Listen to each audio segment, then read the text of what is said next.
अस्सलामु अलैकुम। उम्मीद करते हैं आप सब खैरियत से होंगे। आज मैं आपके साथ एक काली हवेली की खौफनाक कहानी शेयर करूंगी। ये सिंध के एक गांव में बनी बोसीदा हवेली थी, जिसे लोग काली हवेली के नाम से जानते थे।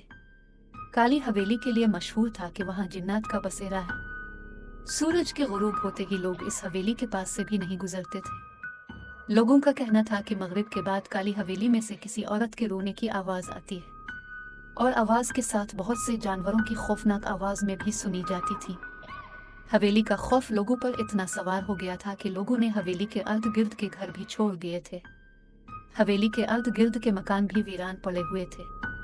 सालों से बंद पड़ी ये हवेली दिन ब दिन खौफनाक होती जा रही थी। इन दिनों दूसरे गांव से खानदान इस गांव में शिफ्ट हुआ था। करमदीन और उसकी बीवी तहमीना। करमदीन का बेटा अलीमदीन और बेटी अहना दोनों ही जवान थे। गांव में चंद रोज गुजरने के बाद काली हवेली की बातें उड़ती उड़ाती करमदीन के घर तक पहुंची तो अलीम ने फैसला कर लिया कि वो काली हवेली जाके देख के आएगा कि जो बातें काली हवेली के लिए मशहूर हैं वो दुरुस्त हैं भी या नहीं। अलीम एक ताकतवर और बदमिजाज नौजवान था। किसी के आगे झुकना उसकी फितरत में जरा बराबर भी शामिल नहीं था। वो भूत प्रेत जैसी चीजों पर यकीन नहीं रखता था। इसके मुताबिक जैसा इसका दिल था किसी और का नहीं हो सकता था।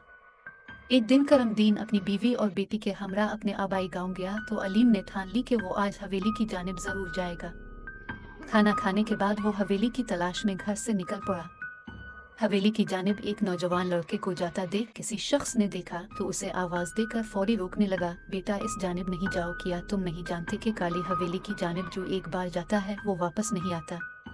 उम्र दराज शख्स की बात सुन अलीम पल भर के लिए सोच में पड़ा और फिर कह लगाने लगा, वो चाचा, ये भूत वगैरह कुछ नहीं होते, इसलिए मुझे काली हवेली जाने दो, मैं भी तो देखूं काली हवेली के भूत अलीम का कैसे सामना करते। अलीम की बात सुन के सामने खड़े शख्स के माथे पर पसीने नमूदार होने लगा। टांगे एकदम ही कानीने लगे। देखो बेटा, तुम करमदीन के इकलौते बेटे हो, अपना नहीं तो अपने बाप का ही सोच लो।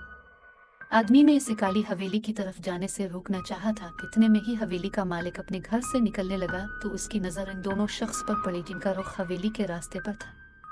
वो हर बढ़ता हुआ आगे बढ़ा था। भाई लोग, इस रास्ते ना जाना, वापस नहीं होंगे।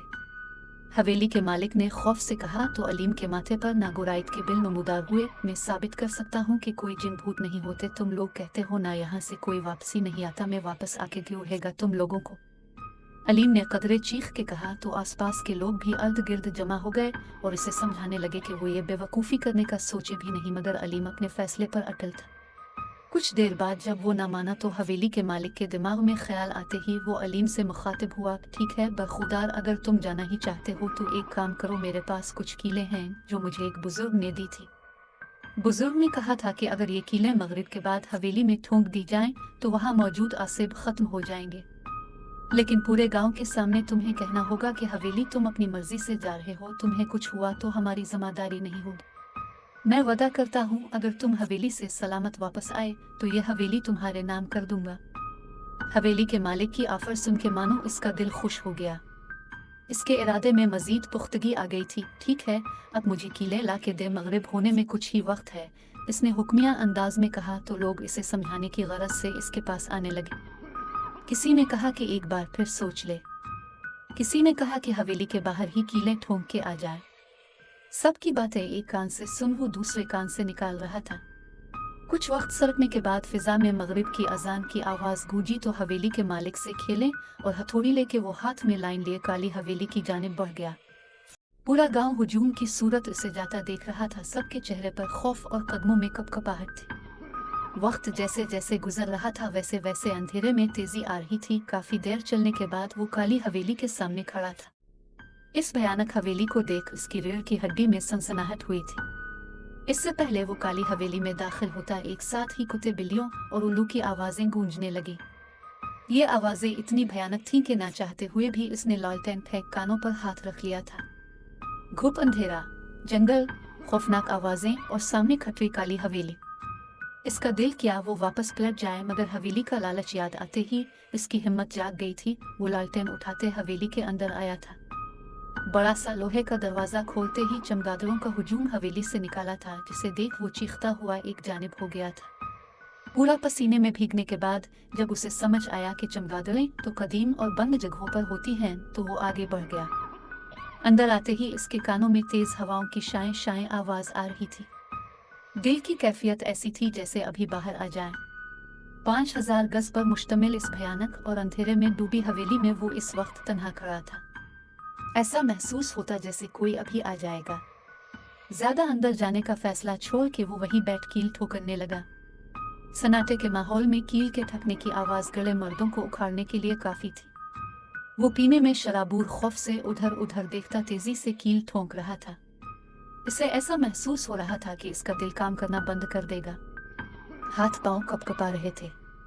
जमीन में कील पेवस्त करने के बाद वो जैसे खड़ा हुआ था किसी ने इसे पकड़ लिया था। वो अपनी जगह पर खड़ा का खड़ा रह गया था। आंखें बाहर को अहल गई थी। चंद सेकंड बाद इसकी आंख, नाक और मुंह से तेजी से खून बहने लगा। सांसें बंद होते ही वो जमीन पर गिर गया था। सारी रात गांव वाले उसके मुंतजिर रहे मगर वो वापस नहीं आया। अगले दिन करमदीन अपने घर पहुंचा तो लोगों से अपने बेटे के बारे में पता चला। अलीम की मां तो तेज तेज रोने लगी थी। गांव वालों ने करमदीन को कल का सारा किस्सा सुनाया तो वो अपनी बीवी और बेटी के हमरा अलीम को डेनूनी की गरज से हवेली की तरफ निकल गया। गांव वालों ने उन्हें रोकना भी चाहा मगर वो ना रोके। बेटे की मोहब्बत में माँ बाप और भाई की मोहब्बत में बहन अपनी जान की परवाह किए बगैर हवेली तक पहुंच गए। रात के मुकाबले में इस वक्त माहौल बहुत परसुकून था। ये हवेली बहुत आलीशान मालूम हो रही थी। दम दरूद करते करमदीन अंदर पहुंचा तो देखा अलीम खून में लथपथ जमीन पर पड़ा हुआ है। तीनों नफूस रोते पीते इसकी जानिब भागे थे मगर वो दुनिया छोड़ के जा चुका था। इसको उठाने की गरज से करमदीन ने इसे पकड़ा तो देखा उसकी कमीज इसी की ठोंकी हुई कील में इनकी हुई थी, यानी कि वो किसी जिनासेब नहीं बल्कि अपने खौफ की लपेट में मारा गया था। इसे लगा इसको किसी ने पकड़ लिया है, इसलिए इसका दिल कुछ सोचने समझने से पहले ही फट गया।